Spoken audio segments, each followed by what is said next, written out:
In 1916, amidst World War I, Louis Terman published the Stanford revision of the Binet-Simon scale in his book, The Measurement of Intelligence, an explanation of and a complete guide for the use of the Stanford revision of extension of the Binet-Simon intelligence scale. Quite a mouthful, but he was in the military, or working for the military, doing psychological testing, and with this he had to find a way to test and categorize large groups of people, whereas previously in the original Binet-Simon scale it was meant more for individual testing and categorization. So Terman had to discover and find a way to put this in a mass production of IQ testing.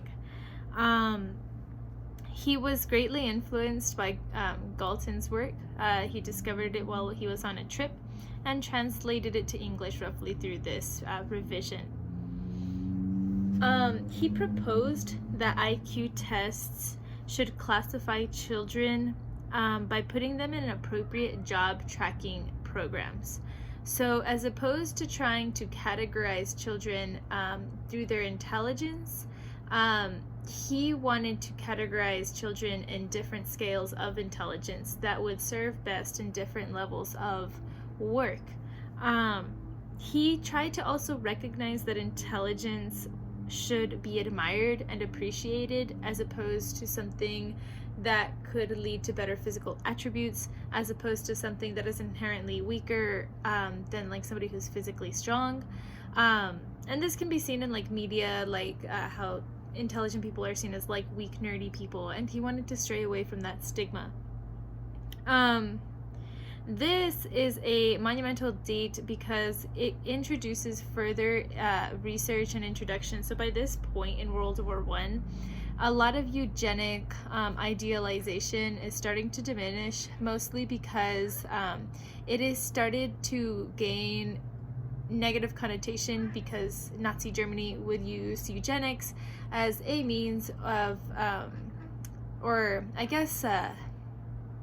as a means of being able to do large mass research and experiments based off of the name of eugenics, which we find out later on that their tests were super racially biased and xenophobic and just quite nasty overall, to say the least.